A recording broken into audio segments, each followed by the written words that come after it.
Okay, so we've talked about vector products already, and we've said that two vectors that aren't parallel define a plane, and the vector product, among other things, it does one more thing than this, but the vector product gives a vector perpendicular to the plane defined by the two vectors. Okay, we're getting there. You're still going to have to take some more notes on this stuff.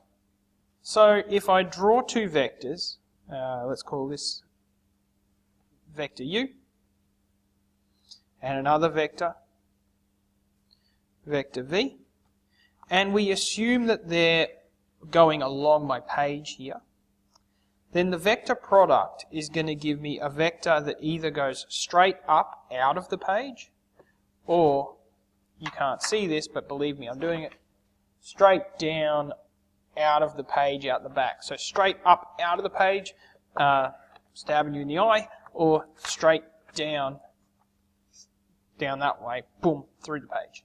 So that's what our vector product's going to give us. Now I'm going to give you a formula to talk about this so we're all on the same page. Vector u times vector v, should really call them vectors, is equal to the magnitude of u, magnitude of v, and then sine, theta, and then unit vector n. So let's deconstruct this. Let's give this a formula here. Alright, theta is the angle between vectors u and v, so there's going to be some angle in here called theta. And n, or unit vector n, is a unit vector perpendicular to u and v in the right-hand sense. So this is a new phrase here, in the right-hand sense. So what do we mean by in the right-hand sense?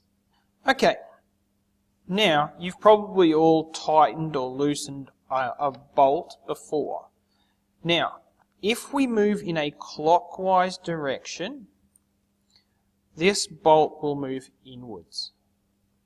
If we move in an anti-clockwise direction, this bolt will move outwards. Now, what does that mean for this?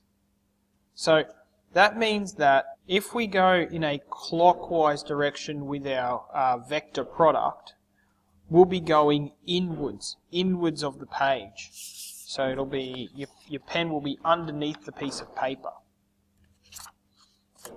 If we are moving in an anti-clockwise direction, our pen will be coming out of the page, this direction here, like this.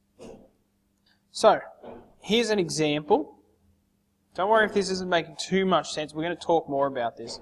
Now, find u, this is vector u, times vector v. So we're doing the vector product of u times v. Here's our formula.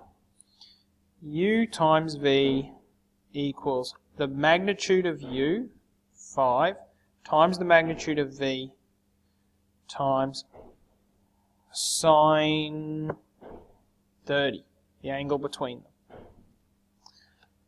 Now, and I'll put my little n here.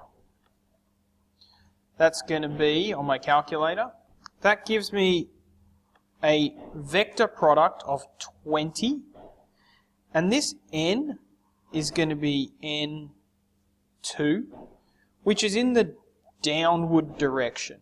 20 in the downward direction. By downward direction, we mean this way. Down the page. Now, if I do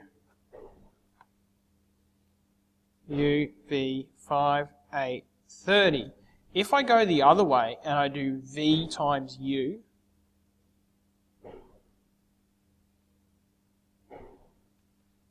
v times u, my calculation is almost the same.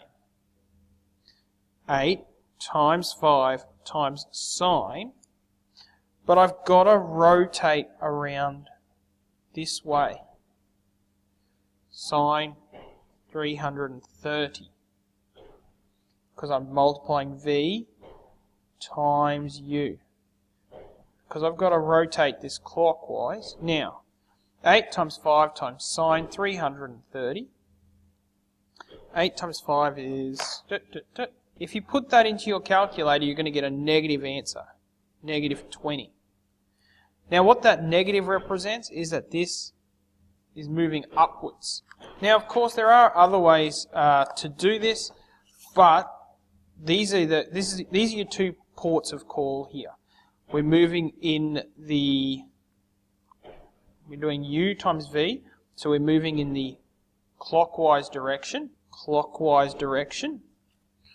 So that's going to give us an inward, and the magnitude is 20. So 20 in the downward direction, or the inward direction. And then this one, we were doing V times U. So that's going to give us this angle in the upwards direction. Alright, if you're confused about the vector product at the moment, don't worry. I have a feeling that once you start mucking around with components as well, which is in our next video, things will make a bit more sense.